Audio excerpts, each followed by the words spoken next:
제가 3일 전에 제가 이제 어릴 때부터 이제 대구에서 같이 교제하던 친구가 시골에서 목회를 하고 있어서 이제 다녀왔습니다.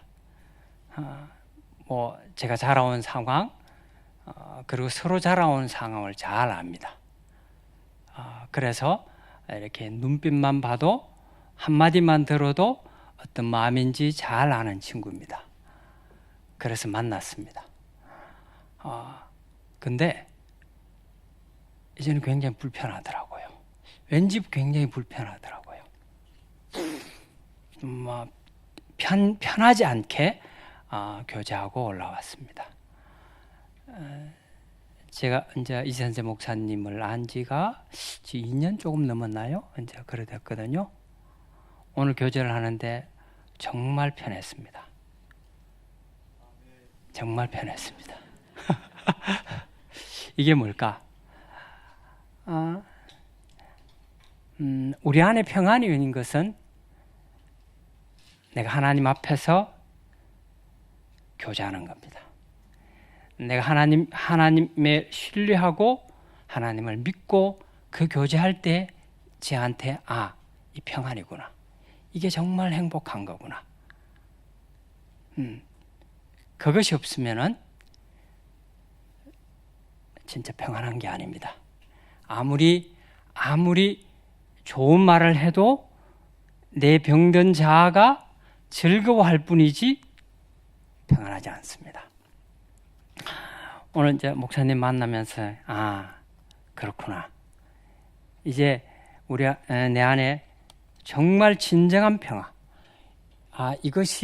이것을 정말 갈망하고 주님 오실 때까지 사모해야 되는구나.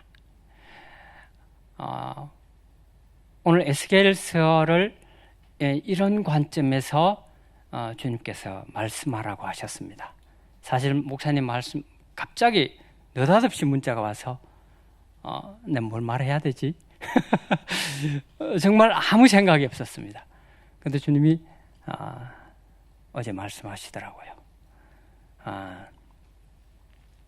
오늘 읽은 말씀에 여호와 삼마, 여러분 잘 알다시피 바로 거기 계시는 하나님이라는 뜻입니다.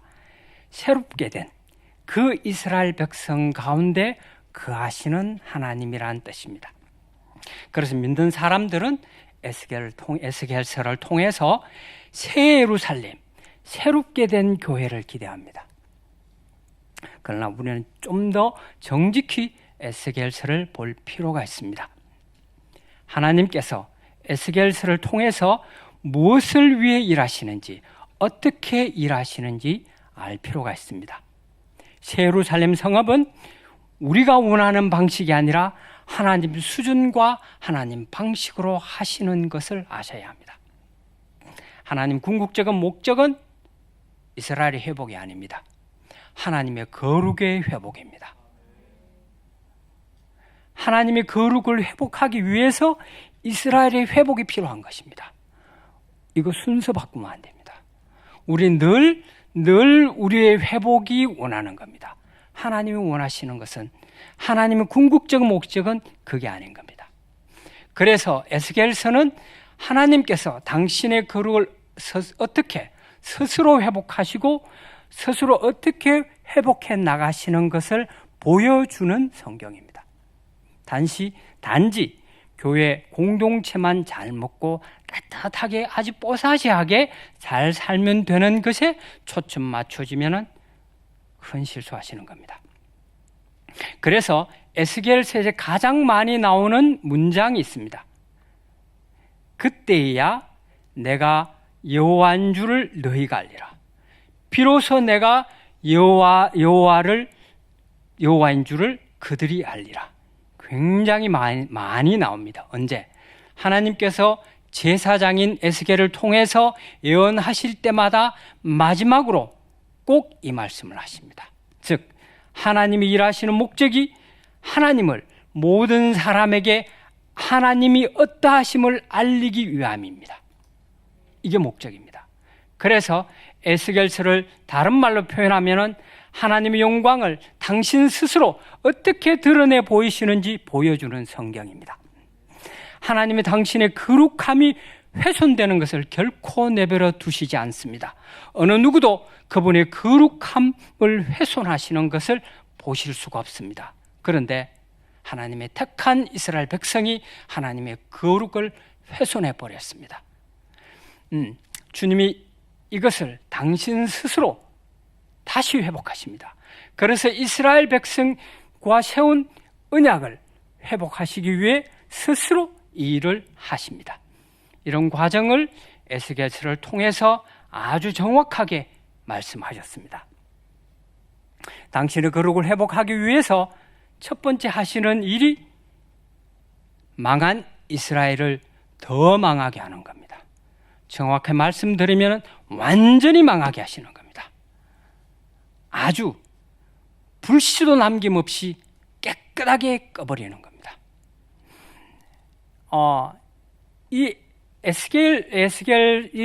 에스겔서를 쓸 당시는 유다 왕이 여호야긴 왕 때에 바빌론 느부갓네살 왕에 의해서 사실상 유다 왕국이 완전히 망했습니다. 여호야긴 왕 다음에 누가 서느냐 하면 시드기야 왕이 있습니다. 근데 이 시드기야 왕은 사실상 느부갓네살 왕이 세운 왕입니다. 그래서 이건 사실상 망한 유다 왕국입니다. 이때 망할 때에 바벨론 왕은 이 여호야긴 왕과 많은 포로들을 데리고 바빌론으로 끌고 갑니다. 에스겔은 이때 바빌론으로 끌려가서 그발 강가에서 하나님의 음성을 듣고 기록한 것이 에스겔서입니다. 포로로 끌려간 이스라엘 백성은 예루살렘에 있는 하나님의 성전이 이방 사람들에 의해 짓밟힌 것에 대해서 이해할 수 없었습니다. 그리고 아주 절망했습니다. 그리고 그들은 하나님의 뜻이 궁금했습니다. 어떻게 하나님이 직접 세운 이 성전이 어떻게 이방 백성에게 이렇게 짓밟힐 수 있느냐?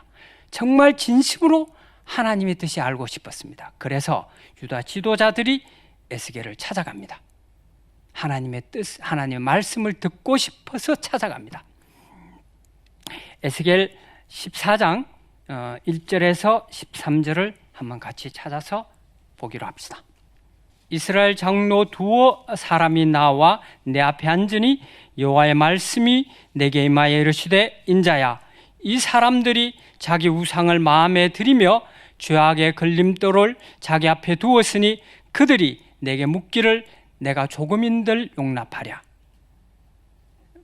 이스라엘 장로들이 에스겔에 찾아와서 하나님의 음성을 듣고 싶어서 찾아왔습니다. 또 있습니다. 한 분이 아닙니다. 또 물으러 왔습니다. 에스겔 20장 1절에서 3절.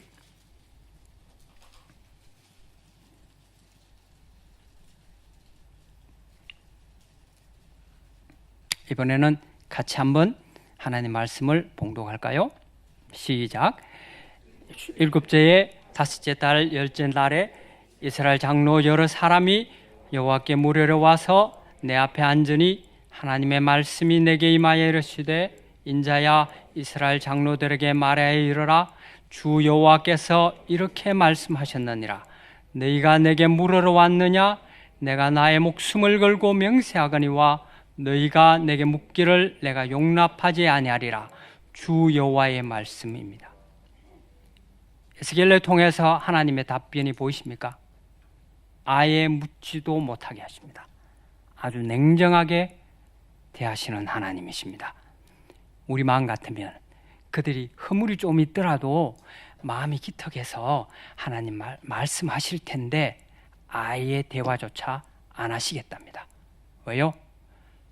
이스라엘 백성은 하나님의 영광이 드러나도록 만들어진 민족입니다. 거룩한 하나님과 교제할 수 있는 유일한 민족입니다. 하나님께서 특별히 의도적으로 만든 민족이 이스라엘입니다. 그런데 그들이 그런 하나님의 목적에는 관심이 없습니다. 그들은 그들이 엠명성을 회복하고 싶은 것이 싶지 하나님이 자기 민족을 어떻게 왜 세웠는지 아무 관심이 없습니다. 우리는 하나님과 교제하고 싶어 합니다. 그래서 기도도 하고 말씀 묵상합니다. 왜지요? 한 손에는 우상을 들고 있으면서 하나님께서 약속하셨던 그 축복이 회복되기를 원하시는 이스라엘 지도자들에게 하나님이 이렇게 우리 방식으로 말씀하십니다. 너 안 죽었어. 너 덜 망했어. 내가 너를 완전히 망하게 할 거야. 내가 너를 완전히 죽일 거야. 치료받으러 온 그들에게 하나님은 아예 죽이겠다고 하시는 겁니다. 이제 살만한데 하나님이 아예 기름을 부어서 아예 잿더미로 만들어지는 겁니다. 내가 이렇게 하겠다는 겁니다.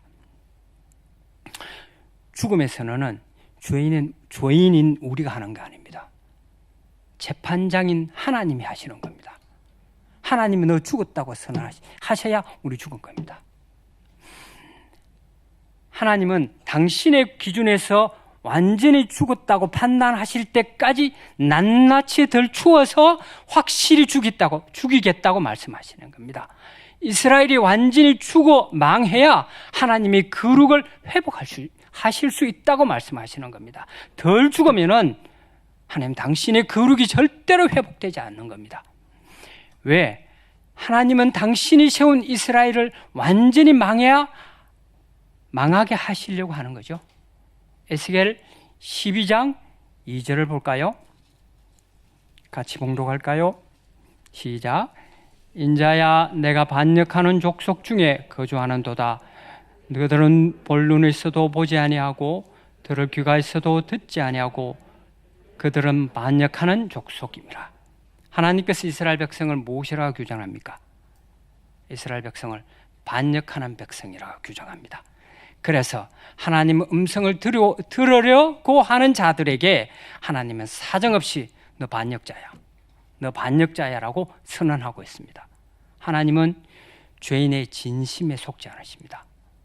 왜 이렇게 잔인할 정도로 말씀하시지요? 하나님의 영광이 드러나야 하기 때문입니다.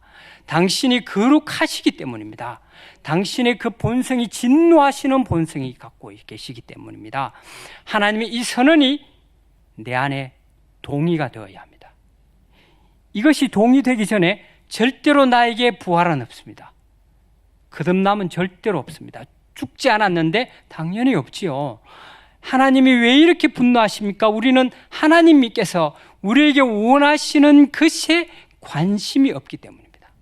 하나님께서 우리에게 해주시는 일에만 관심이 있기 때문입니다. 이게 반역하는 존재의 특성입니다. 이 반역하는 존재는 그냥 자기 하나로 반역하는 거로 마치지 않습니다. 아주 확장합니다. 그리고 죽을 때까지 그렇게 하는 겁니다. 이게 반역하는 존재의 특성입니다. 혹시 자신의 아픔과 상처를 하나님으로부터 치유받기를 원하시는 분이 있습니까? 그런 분은 하나님의 선언에 동의하지 않는 겁니다. 너 반역자야. 이 선언에 동의하지 않는 겁니다. 병든 자가 치유된다고 하나님의 진노를 피할 수가 없습니다. 크리스천 부모들이 그들의 자녀들에게 표면적으로나마 간절히 소원하는 게 있습니다. 자녀들이 신실한 그리스도인이 되는 것입니다. 이를 위해 정말 피나는 노력하시는 분들을 많이 봤습니다. 그러나 절대 잊지 마십시오. 부모나 자식이나 모두 하나님을 반역하는 존재라는 사실입니다. 이것에 동의하지 않으면 꿈 깨야 합니다. 아예 꿈 깨야 합니다. 우리 주님은 십자가에서 뽀사시하게 아주 곱상하게 죽으시지 않으셨습니다. 예수님의 죽음은 그 십자가가 하나님께서 반역한 존재인 내가 어떻게 죽어야 하는지 아주 똑똑하게 우리에게 보여주신 겁니다. 아주 정확하게 보여주십니다. 너 저렇게 죽지 않으면 너 아직 안 죽은 거야. 이렇게 말씀하신 겁니다. 십자가는 감상이 아닙니다. 그것이 나의 실제가 되지 않으면, 그것이 내가 아멘으로 동의하지 않으면 아직 안 죽은 자들입니다. 그 진도가, 그 하나님의 진노가 모두 쏟아져야 당신의 영광이 드러나는 겁니다. 보통 생각하기를 하나님의 영광을 아주 화려하고 멋진 것이라고 생각할 수 있습니다. 그렇지 않습니다.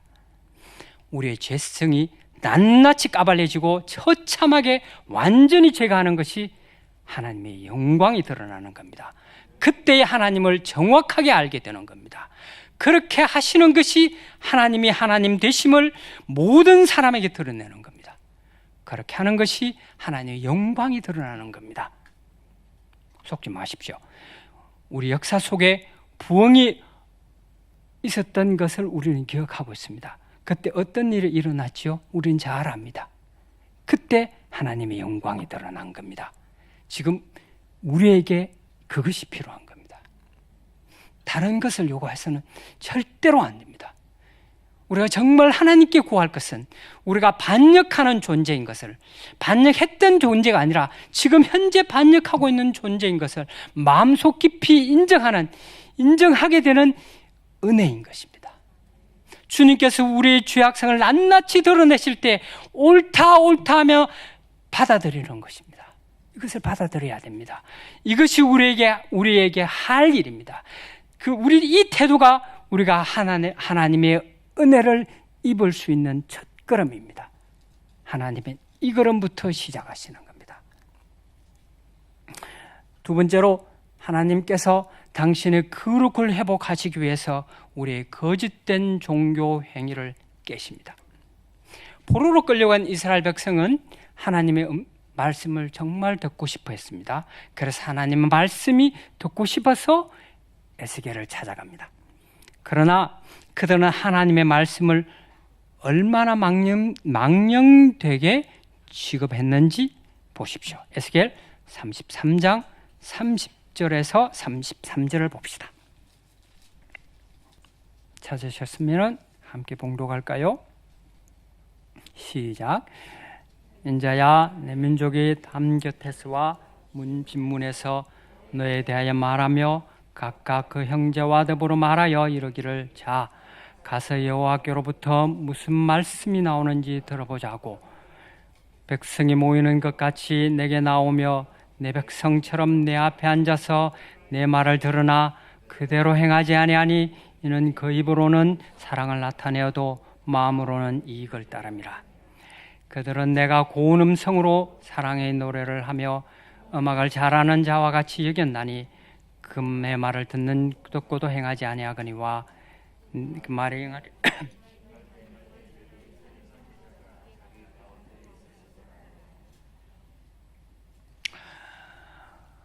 좋은 설교를 듣기를 좋아한다고 깨어있는 영이 아닙니다. 선한 말을 하고 삶이 그렇지 않으면 여전히 죽은 영을 가진 자입니다.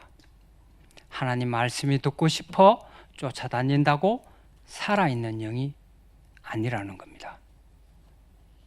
하나님의 에스겔을 통해서 정확하게 이렇게 말씀하고 계십니다. 바른 진리를 선포하는 설교를 분별한다고 자신이 거듭난 존재라고 착각하지 마십시오. 정말 속지 마십시오. 그 설교가 내 귀에 듣기 좋을 뿐입니다. 병든 자는 말씀을 감상합니다. 제가 그랬습니다.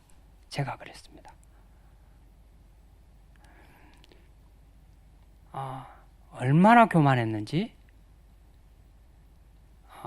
설교자를 분별하고 판단하고 좋은 설교자를 들을 말씀을 들어서 쫓아다녔습니다. 아주 교만했습니다.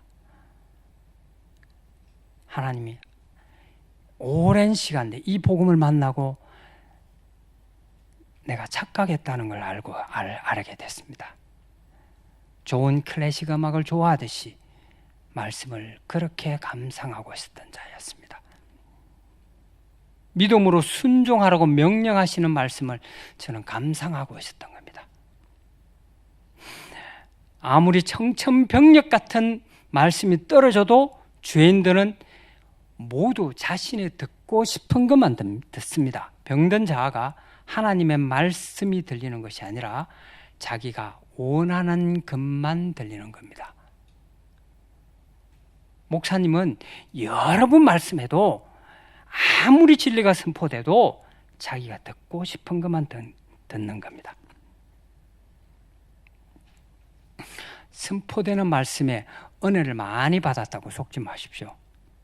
하나님 말씀에 자신이 어떤 태도를 취하고 있는지 스스로 살펴봐야 됩니다. 기도를 많이 하고 말씀을 많이 들어도 존재가 안 바뀌는 이유가 바로 여기에 있습니다. 그래서 하나님께 우리를 긍휼히 여기셔서 은혜를 주셔야 합니다. 은혜를 입어 죽은 자가 하나님의 음성을 들을 수 있습니다. 그래서 에스겔 37장 4절 5절에 하나님이 이렇게 말씀하십니다. 같이 봉독할까요? 시작. 또 내게 이르시되 너는 이 모든 뼈에게 대언하여 이르기를 너희 마른 뼈들아 여호와의 말씀을 들을지어다. 주 여호와께서 이 뼈들에게 이같이 말씀하시기를 내가 생기를 너희에게 들어가게 하리니 너희가 살아나리라. 아멘. 아멘. 세 번째, 하나님께서 당신의 거룩을 회복하기 위해 죽은 자에게 부활의 말씀을 선포하십니다. 다시 말씀드리겠습니다. 하나님은 당신의 거룩을 회복하기 위해 죽은 자에게 부활을 선포하는 겁니다. 하나님은 스스로 아무것도 할 수 없는 자들에게 이 부활의 말씀을 선포하는 겁니다. 죽지 않은 자에게 그들이 원해도 이 말씀을 하지 않습니다. 당신이 판단하기에 죽은 자에게 이 부활의 말씀이 선포하는 겁니다. 들려주어도 거듭남을 경험할 수가 없는 자에게는 이 부활의 말씀이 들리지 않는 겁니다. 그래서 죽은 자에게 말씀이 선포되면 하나님의 영광이 드러나는 겁니다. 거꾸로 하려고 하지 마십시오. 성령님 언제 오셨습니까? 예수님이 죽으시고 부활하시고 성천하신 다음에 오신 것을 잊지 마십시오. 순서 바꾸어서 하려고 하지 마십시오. 절대로 미혹되면 안 됩니다. 죽은 자가 말씀을 들으면 나타나는 정상이 있습니다. 에스겔 36장 23절에서 32절까지 똑같이 봉독하겠습니다. 시작. 여러 나라 가운데서 더럽힌 이름 곧 너희가 그들 가운데서 더럽힌 나의 큰 이름을 내가 거룩하게 할지라. 내가 그들의 눈앞에서 너희로 말미암아 나의 거룩함을 나타내리니 내가 여호와인 줄을 여러 나라 사람이 알리라. 주 여호와의 말씀이니라.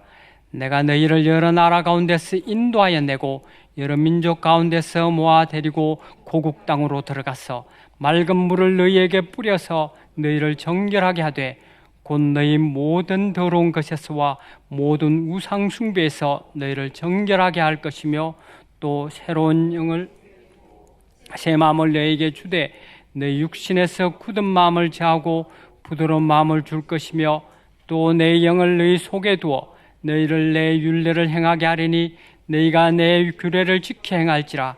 내가 너희 조상들에게 준 땅에서 너희가 거주하면서 내 백성이 되고 나는 너희 하나님이 되리라. 내가 너희를 모든 더러운 데서 구원하고 곡식이 풍성하게 하여 기근이 너희에게 닥치지 아니하게 할 것이며 또 나무의 너희가 다시는 기근의 욕을 여러 나라에게 당하지 아니하게 하리니 그때 너희가 너희 악한 길과 너희 좋지 못한 행위를 기억하고 너희 모든 죄악과 가증한 일로 말미암아 스스로 믿게 보이리라. 주 여호와의 말씀이니라. 내가 이렇게 행함은 너희를 위함이 아닌 줄을 너희가 알리라. 이스라엘 족속아 너희 행함으로 말미암아 부끄러워하고 한탄할지어다. 아멘. 아멘. 죽은 자가 말씀을 들으면 먼저 일어나는 것이 새 영을 받습니다. 이 새 영은 마음을 바꿉니다. 이 마음은 우리 존재 자체를 말하는 겁니다. 그러면 무슨 일이 일어납니까? 31절에 이렇게 이야기합니다. 너희가 너희 악한 길과 너희 좋지 못한 행위를 기억하고, 옛날이 기억나는 겁니다. 기억납니다. 기억날 때 어떤 일이 일어납니까? 그것들이 스스로 믿게 보이리라. 아주 싫어한다는 겁니다. 죽은 자가 하나님의 말씀을 들으면 옛 일이 기억나게 될 겁니다. 그러나 죽었다가 말씀으로 새롭게 받은 세행을 받은 자는 이런 일이 욕지기가 날도록 싫어합니다. 이게 정상입니다. 이게 죽은 자가 세행을 받은, 죽어 새롭게 받은 그 영이 나타나는 정상입니다. 마음이 바뀐, 존재가 바뀐 자가 드러난 정상이 귀의 죄를 기억이 납니다. 그러나 그 죄가 몸서리치도록 싫어지는 겁니다. 실수할 수 있습니다. 그러나 그것이 몸서리치도록 싫어지는 겁니다. 이런 자가 어떻게 반복하여 다시 죄를 지을 수 있죠? 이건 불가능한 일입니다. 실수할 수 있습니다. 그러나 그것이 너무 싫어지는 겁니다. 이게 정상입니다. 그렇지 않으면 정말 다시 한 번 더 하나님 앞에 은혜를 구해야 됩니다. 이것이 죄에 대해 완전히 죽은 자의 특징입니다.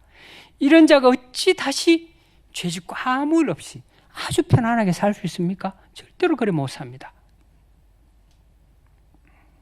이것이 죽은 자에게 주어지는 하나님의 은혜입니다. 이 은혜가 우리 안에 날마다 있기를 기도합시다. 그런데요, 잊지 말아야 할 것이 있습니다. 주께서 왜 이런 일을 행하시죠? 23절, 32절을 다시 한번 볼까요? 여러 나라 가운데서 더럽혀진 이름, 곧 너희가 그들 가운데서 더럽힌 나의 그 이름을 내가 거룩하게 할지라. 32절요. 주 여호와의 말씀이니라. 내가 이렇게 행하면 너희를 위함이 아닌 줄을 너희가 알리라. 누구를 위한 겁니까? 하나님의 거룩을 위한 겁니다. 당신의 거룩함이 회복되어야 되는 겁니다. 그래서 교회의 회복은요, 우리를 위한 거 아닙니다. 우리의 시선과 시각이 하나님께로 확 돌아가게 만드는 겁니다. 확 돌아가게 만드는 겁니다. 그래서 요즘 교회 회복 운동이 많이 일어나잖아요. 아주 많이 일어나잖아요. 교회가 뭐 핍박을 받는다, 많이 그렇게 일어나잖아요.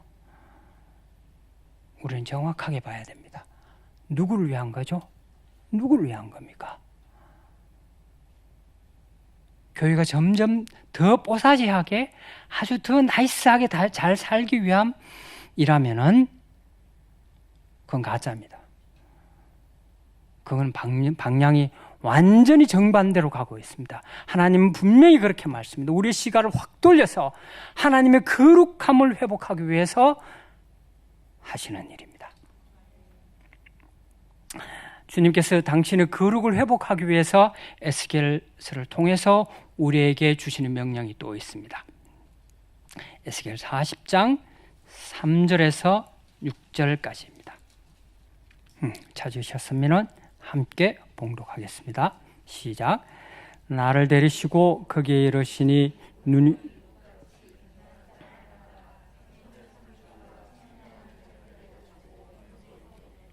그 사람이 내게 이르되 인자야 내가 내게 보이는 그것을 눈으로 보고 귀로 들으며 내 마음으로 생각할지어다. 내가 이것을 내게 보이려고 이리로 데려왔나니 너는 본 것을 다 이스라엘 족속에게 전할지어다 하더라. 내가 본적 집 바깥 사방으로 담을 잇더라.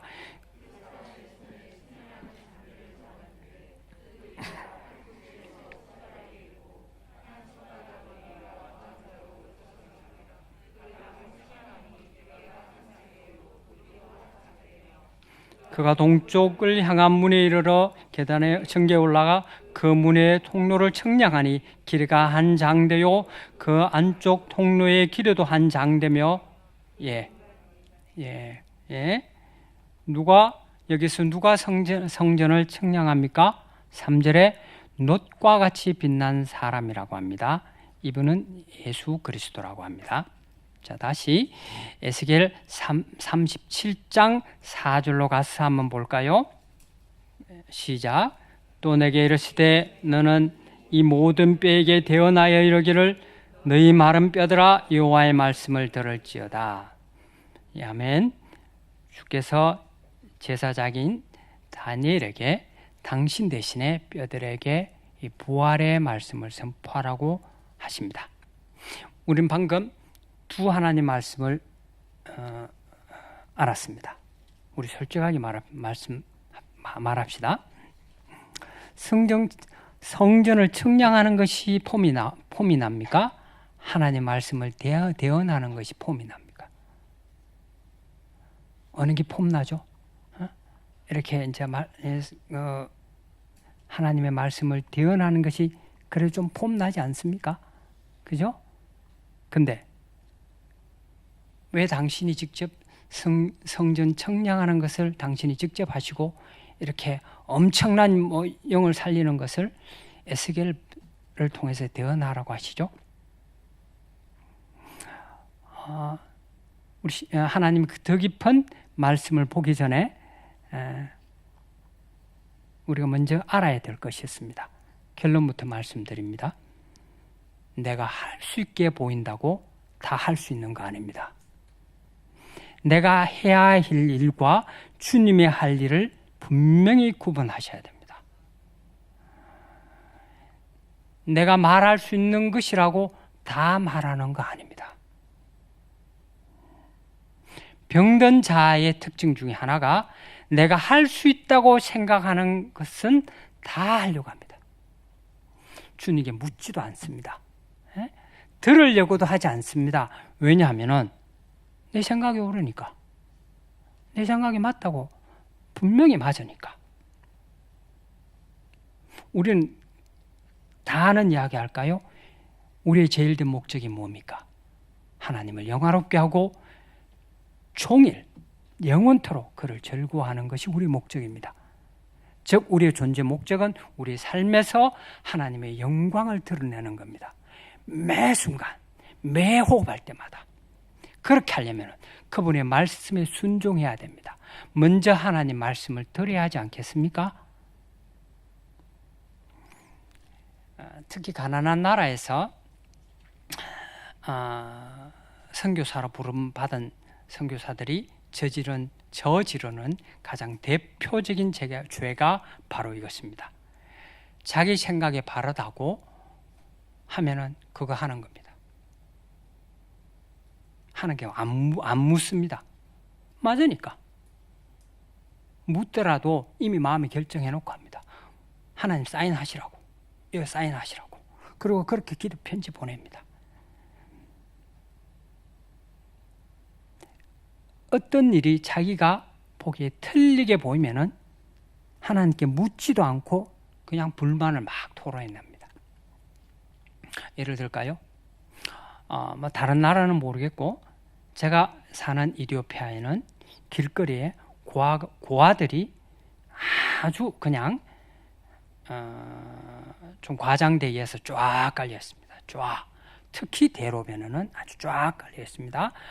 그리고 아이 한둘을 아는 여인들이 쫙 이렇게 장사진을 치듯이 앉아 있습니다.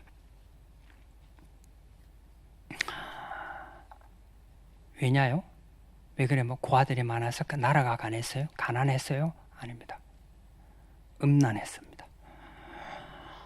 제가 3년 전인가 4년 전에 들은 이야기입니다. 선교사님한테, 선배된 선교사님한테 한 마을 안에 남편 따로 있고 남자친구 따로 있습니다. 남편도 마찬가지입니다. 아내 따로 있고 여자친구 따로 있습니다. 그래서 자녀가 나오면은 날짜 따집니다. 안 맞으면은 어떻게 되나요? 버립니다. 그래서 많은 겁니다. 제가 복음 캠프에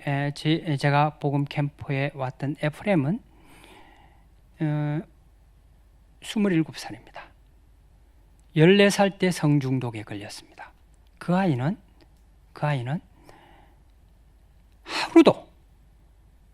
그때부터 하루도 여자와 같이 잠자를 하지 않으면 잠을 못 잡니다. 자기 입으로 고백했습니다. 자기가 낙태한 아이가 몇 명인지 모르고 자기 유전자를 가진 아이가 몇 명인지 모르겠다고 이야기합니다.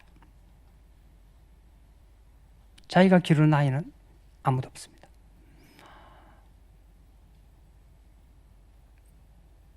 그런 아이가 에프렘 하나일까요? 정말 많습니다. 그 형제는 3년 전에 복음을 들었던 아이입니다. 그런데 이것을 못 끊는 겁니다.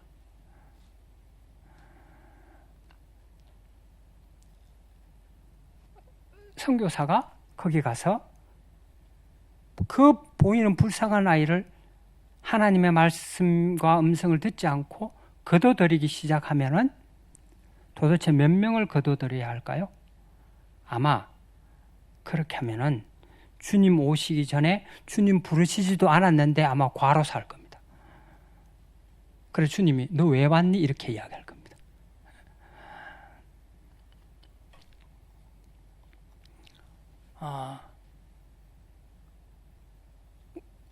보이는데 가난한데 불쌍하잖아요.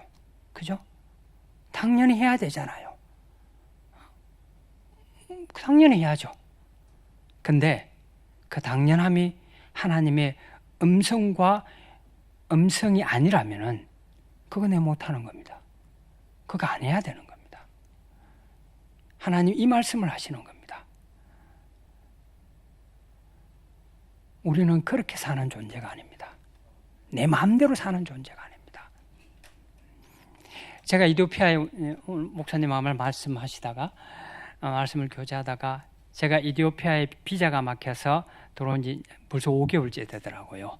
너무 오래 있는 것 같아요. 근데 주님께서 저에게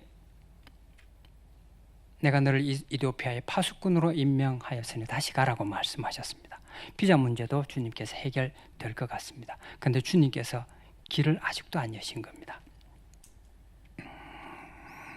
1월 8일 날 예정되어 있습니다.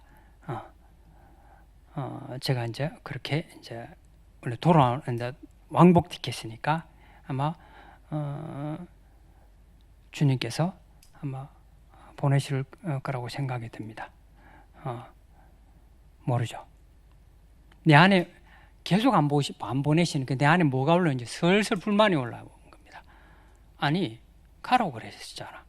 근데 비자도 지금 열고 계시잖아. 근데 왜 안 보내시지? 주님 저에게 이렇게 말씀하셨습니다. 네가 불만할 수 있다고 너 다 아는 거 아니야? 네가 그 불만을 토로할 수 있는 우리 속된 말로 입이라고 그렇게 다 아는 게 아니야. 우리는 하나님의 거룩을 회복해야 될 존재입니다.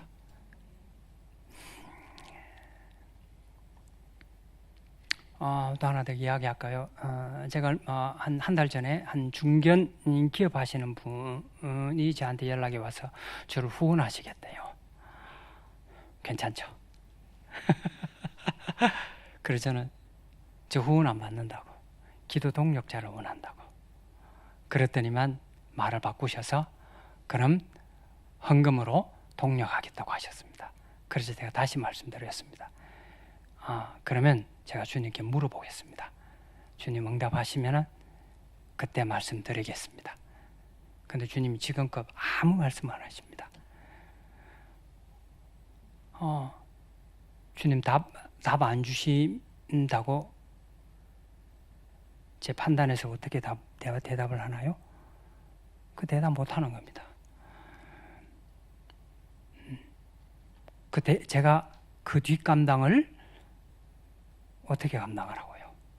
그렇게 못하는 겁니다. 그래서 이 이야기를 제가 제 친구 목사에게 이야기했습니다. 그랬더만 처음 나온 단어가 뭐냐면은 바보 같은 놈 이렇게 이야기하더라고요. 너 그렇게 살면 안 돼. 예. 우리는 그렇게 안 살기로 하고 작정하고 믿음으로만 살기로 한 존재 아닙니까? 네. 하나 더 하나 더 말씀드리고 싶은 것이 있습니다. 우리가 잘 아는, 그리고 제가 종종 이야기하는 성경입니다. 우리 너무 잘 아는 성경입니다.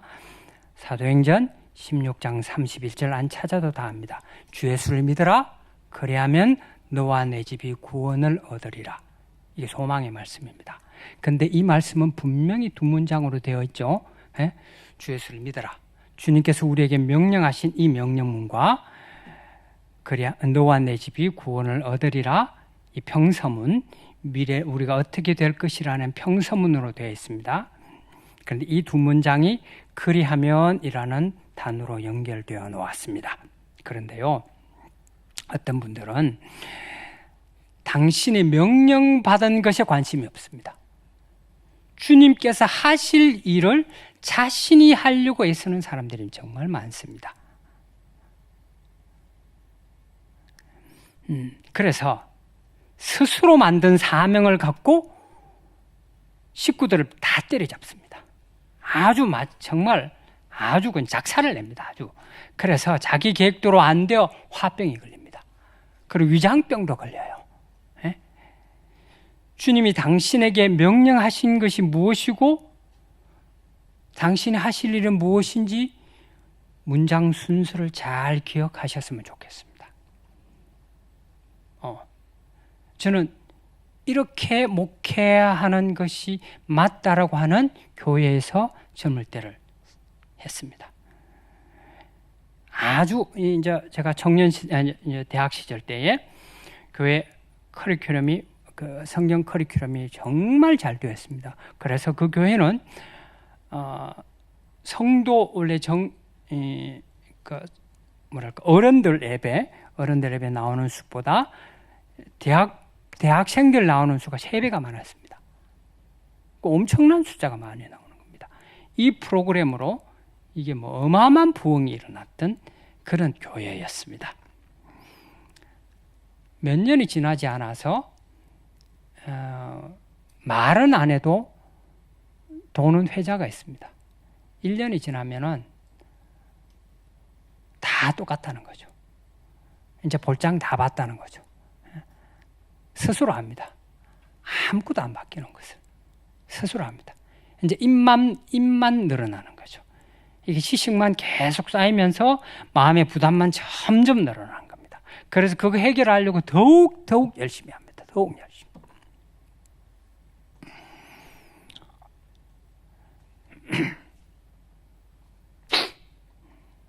제가 얼마 전에 이거 종종 제가 유튜브로 어느 유명한 목사님들을 설교하시는 입에서 이런 말을 종종 듣습니다.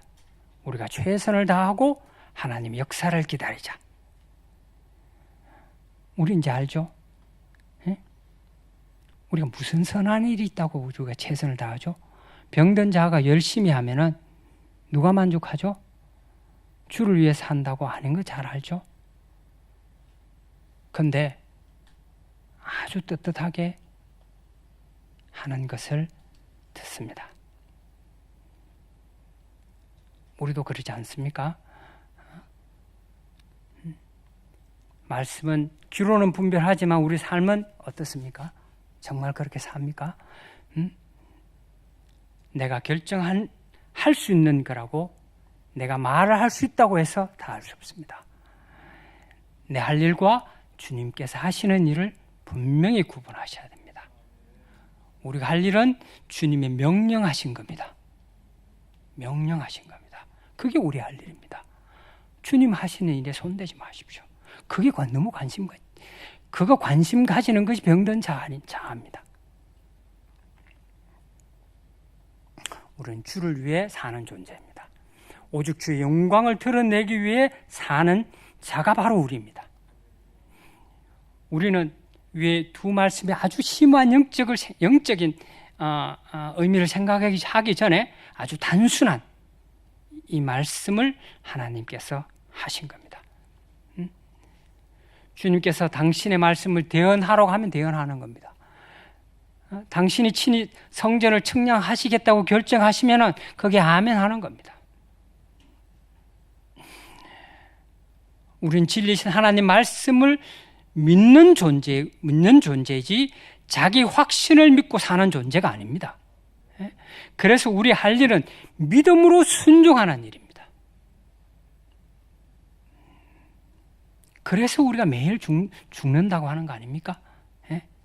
매일 죽는 거 아닌 겁니까? 네.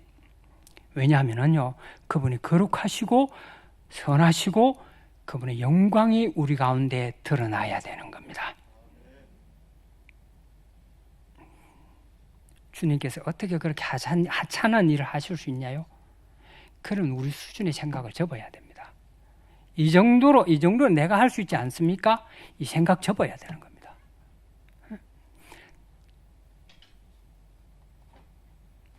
그리고요, 당신이 거할 성전은 모든 것을 당신이 친히 하십니다. 당신이 친히 하십니다. 민주적으로요? 그거 속지 마십시오. 누구에게도 맡기지 않습니다.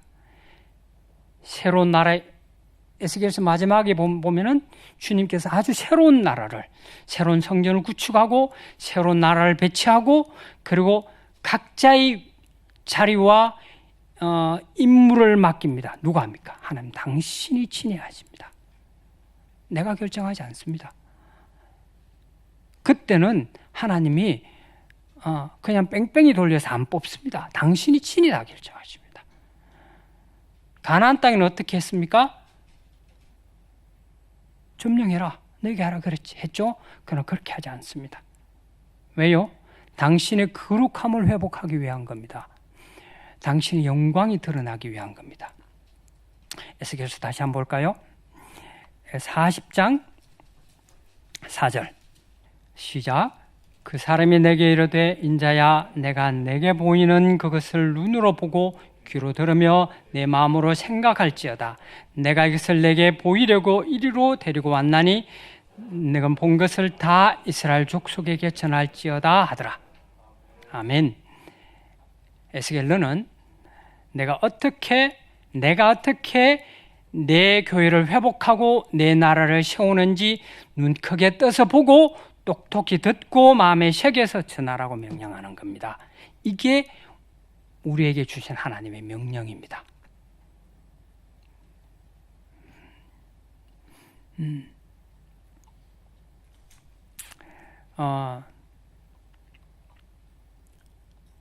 제가 며칠 전에 제 아주 사랑하는 후배를 만났습니다. 이제 그 후배는 이제 한 교회의 장로입니다. 아주 이제 젊을 때 장로가 되었습니다. 만났더니만 형님, 저 장로 이제 그 교회는 이제 당회잖아요. 당회 이제 들어가는 한 2년 남았어요. 야, 너 장로 평생 하잖아. 아니, 우리 법을 바꿨어요. 이제 한 10년만 하면은 이제 안 들어가도 되는 게 만들었어요. 야, 계속 하지. 저 들어가고 싶지 않아요. 너무 싫어요. 들어가면요, 완전히 아사리반이에요. 뭐 서로 치고받고 뭐 아주 난리랍니다. 안 내면 이제 장로님들끼리 모여서 야, 그럼 우리 투표합시다. 그럼 투표하면 해결되나요? 자기 의견이 안 된 사람은 또 모여서 또 이제 안 가고 싶어요.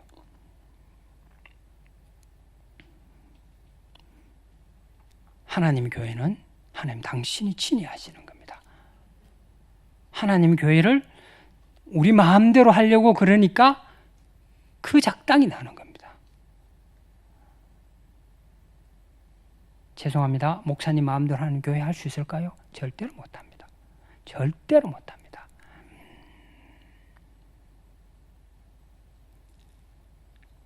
우리는 당신이 어떻게 하시는지 오늘 읽으신 말씀대로 똑똑히 듣고 보고 마음에 새겨서 그 말씀 그대로 전하는 게 우리의 할 일입니다. 네 번째로 주님께서 당신의 거룩을 회복하기 위해서 우리의 삶의 패턴을 완전히 바꾸십니다.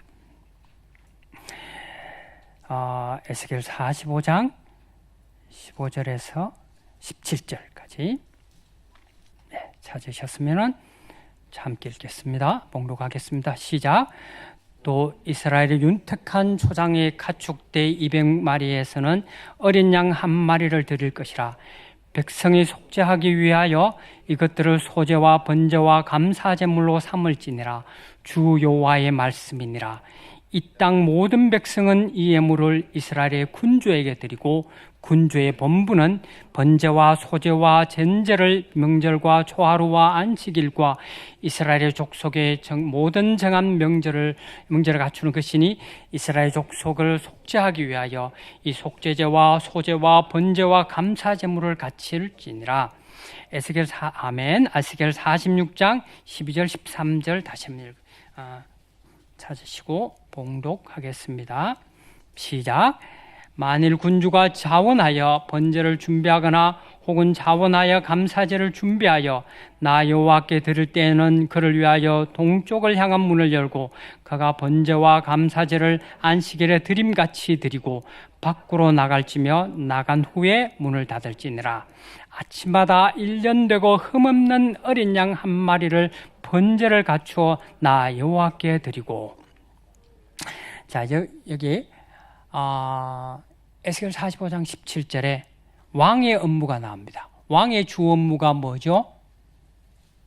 왕의 주 업무가 나라를 지키기 위하여 국방을 튼튼히 하고 백성의 삶을 윤택하기 위해서 부국책을 쓰고 주된 업무 아닙니다. 뭡니까? 양소 관리하는 겁니다. 양소 관리하는 거. 게다가 백성의 재판일 아주 폼나잖아요. 그건 아예 제사장에게 넘겼습니다. 그러니까 왕은 완전히 이빨 빠진 호랑이입니다. 왕이 새로운 업무입니다. 분명히 본업은 속된 말로 성전 재물 관리직입니다. 이런 왕 하겠습니까? 이런 왕? 하나님 완전히 바꾸시는 겁니다. 아주 폼이 하나도 안 나는 왕입니다. 우리식으로 이야기하면은. 근데 그게 왕이래요. 근데요, 1년 된 어린 양을 흠없는 것으로 번제물로 매일 대령해야 됩니다. 이게 왕이 할 일입니다. 그리고 절기게 되면은 더 많은 걸 더해서 더 많이 내야 되는 겁니다. 그러니까 그것도 흠없는 순양, 수송아지, 어린 양으로 흠이 없어야 됩니다. 그리고 제물로 바치려면은 태어날 때부터 관리해야 되는 겁니다. 그럼 태어날 때부터 모든 게 흠없는 양이 태어납니까? 안 그럴 수도 있단 말이에요. 그러니까 이건 매일 보고받고 매일 관리해야 되는 겁니다. 그리고 1년 된 흠없는 양을 매일 드려야 되는 겁니다. 그러니까 온통 신경이 어디가 있습니까? 이게 양 관리하는데, 짐승 관리하는 것이 신경 써야 됩니다. 그런데 그것만 합니까? 곡물도 바쳐야 되잖아요. 기름도 바쳐야 됩니다. 다른데 무슨 신경을 쓰겠습니까? 이게 왕이라는 겁니다. 게다가요, 아예 다른데 신경 못 쓰게 하나님께서 새로운 이스라엘 땅 위에 성전을 제일 가운데 둡니다. 그리고 성전 주변 땅을 왕의 땅이라고 딱 명시하시고 이거를 팔지도 못하게 하십니다. 유산으로 남깁니다. 왜요? 이 관리하라고. 재물 관리하라고.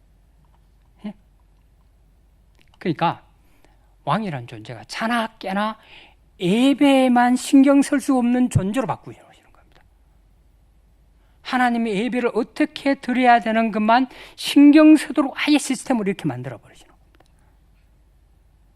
그러니까 왕은 오직 하나님의 영광이 드러나는 그것에만 모든 일과 생각과 마음을 집중할 수밖에 없는 시스템으로 만들어 버리신 겁니다.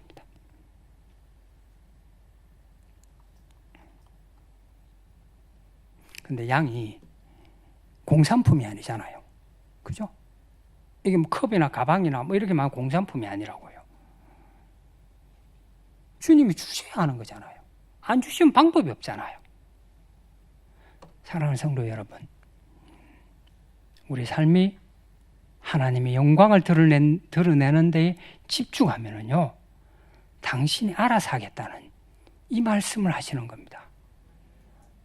이게 우리의 죽은 존재가 새 영을 받은 자의 살아가는 삶의 방식입니다. 이게 하나님의 거룩을 회복하는 방식입니다. 완전히 시스템을 바꾸는 겁니다. 저도 조그맣게 사업을 했지만 사업하시는 분이 1년 계획 안 세우면은 불안합니다. 이렇게 계획 안 세우고 사업하시는 별로 없을걸요. 직장 다니시는 분 고위직이 되면은 매년마다 결산 보고하고 새해 사업 보고해야 되잖아요. 100% 떨어지는 정확하게 100% 떨어지는 적 얼마나 많으셨습니까? 안 되는 걸 알잖아요. 그런데 계속 합니다. 계속 내 방식대로 하는 겁니다. 하나님은 그거 내 할 일이야. 그거 너 할 일 아니야. 하나님 말씀하시는 겁니다. 우리는 하나님이 명령하시는 것에 관심이 없게 되어진 병든 자입니다. 그래서 언제나 하나님 명령하시는 것에 초점을 맞춰야 됩니다. 존재가 바뀐 자의 시각도 삶의 중심도 바뀌어야 하다는 겁니다.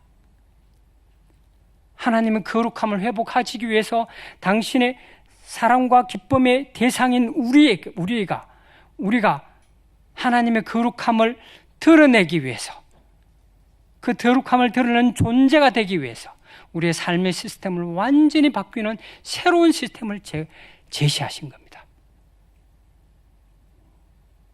왕노는 국방 관리하는데 백성들 부국시키는데 그건 너 신경 쓰지 마. 그건 내 할 일이야. 너는 예배하는 데 신경 써.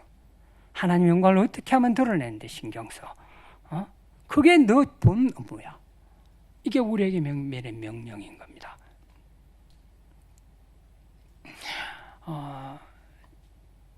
제 마음에 소원이 하나 있었습니다.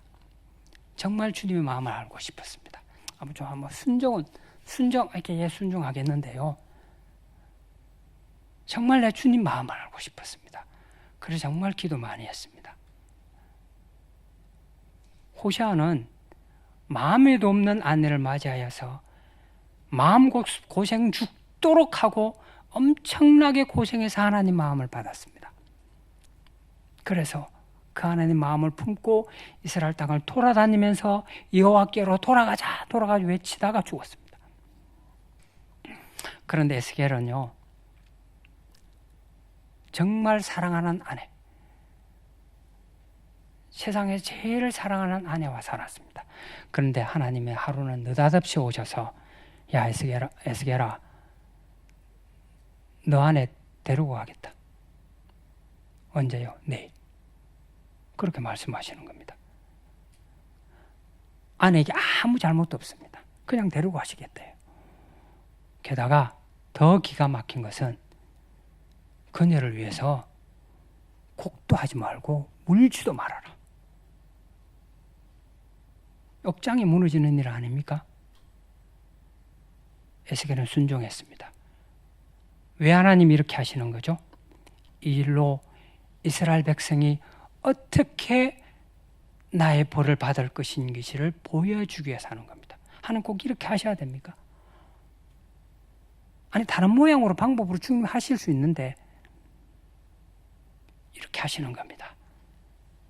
저도 이 믿음의 선배처럼 하나님 마음을 받고 싶었습니다. 하나님 마음을 받고 싶었습니다. 그래서 간절히 기도했습니다. 그런데 하나님께서 저에게 이렇게 말씀하시더라고요. 네가 그 하나님의 마음을 감성으로 알았다는 거죠. 그 감성으로. 맞습니다. 저는 하나님 마음을 감성으로 알고 싶었습니다. 그런데 하나님 마음이 나에게 실제가 되지 않으면 여전히 하나님의 마음은 개념입니다. 이론입니다. 마음은 감정이 아니라요, 그 존재 자체입니다. 이 진리를 하나님 나에게 새롭게 깨닫게 하시더라고요. 그래서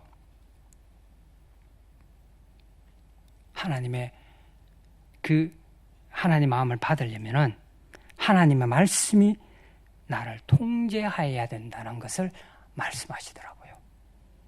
그 말씀이 나에게 통제가 되지 않으면은 그 하나님 마음을 절대로 받을 수 없다는 거죠. 믿음의 선배들과 동일한 상황이 와더라도 말씀이 성령에 의해서 나를 통제하지 못하면은 결코 하나님의 마음을 받을 수 없는 존재입니다. 하나님 이 말씀을 저에게 하시는 겁니다. 제가 진리의 말씀을 더욱 분명히 깨닫고 명쾌하고 바르게 알아갈수록 주님의 마음을 더욱 잘 받을 수 있는 겁니다. 언제? 당신의 방법으로, 내 열심으로 절대로 안 됩니다. 절대로 되지 않습니다. 당신이 계획하시는 방법대로 되어지는 겁니다. 하나님은 그 대신 무엇을 확인하느냐? 그가 죽은 자인지 그가 정말로 갈급한지 하나님 우리 중심을 보시고 당신의 계획대로 그 마음을 알아가게 하시는 겁니다.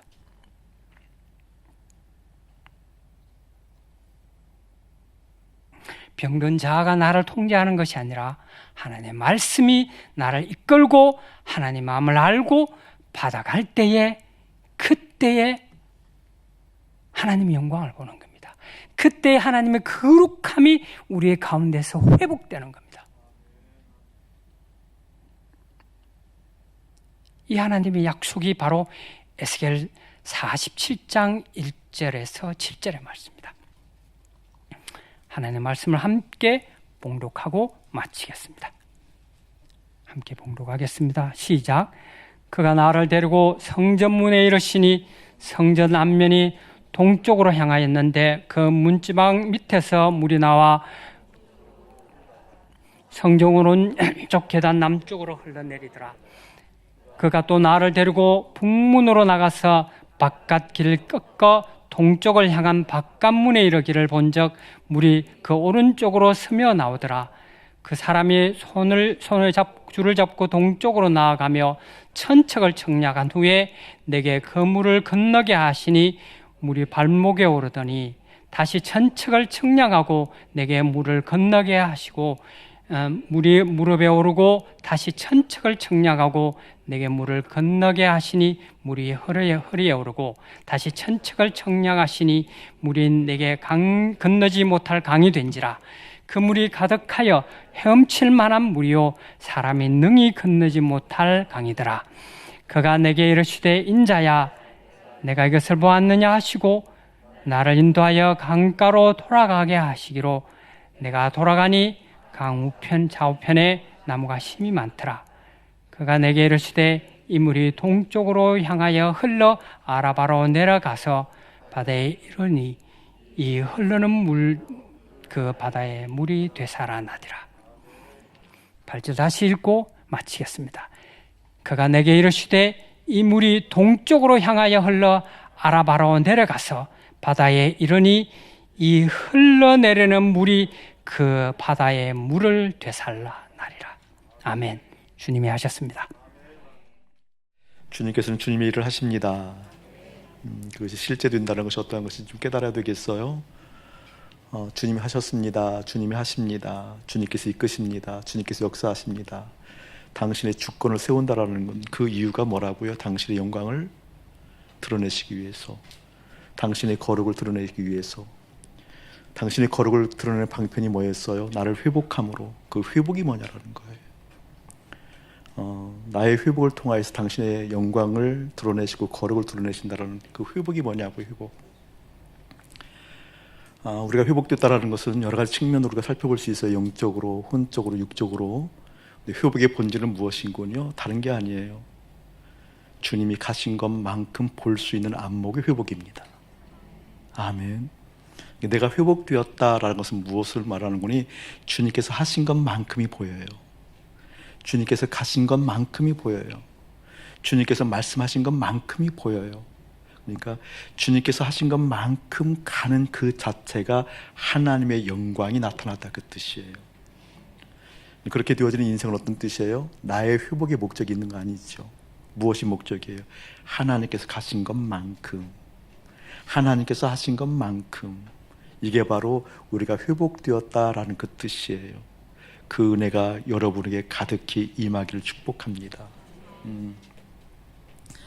목사님 내일 프레이 포유 그 쪽밥촌에 가게 되어지는데, 가는 이유가 있어요, 여러분. 익히 알아요, 그곳 사정을 목사님이. 그리고 그곳에 피조물로 지어진 그 인간들의 군상들의 모습을 알아요. 거기서 사역할 때 그 사역하시는 분들 특징을 보게 되어지면 뭐라 그럴까, 회복의 기미가 없어요. 그 대상이 어렵고 힘들게 사는데 회복이 얼마나 좋아요. 회복되는 기미가 보이지 않아요. 끝없이 쏟아부어도, 끝없이 복음을 선포해도, 끝없이 물질을 갖다 부어도 회복하는 사람 거의 못 만나요. 그걸 제가 알아요. 근데 왜 갈까요? 가라고 하니까. 그게 회복이에요. 가서 어떤 일을 했다가 아니라 가라고 하신 것만큼 가는 인생이 회복된 인생이다, 그 말이에요. 가라고 하시니까. 제가 최고의 복을 알아요. 주님께서 하라 하신 것만큼 가는 그 순종이 얼마나 큰 복인 줄. 그러니까 내가 가라 했을, 하나님께서 가라 했을 때 간 그 자체가 하나님의 영광 받으시다, 그 뜻이에요. 와, 이런 상황에, 이런 조건에, 이런 환경에, 이런 상태에 말씀하심을 듣는구나. 그 자체가 우리 가운데 거룩이 회복되었고 하나님의 영광이 보여지고 하나님의 거룩이 나타났다, 그 뜻이에요. 이해돼요, 여러분? 이해되시는 분들만 크게 할렐루야.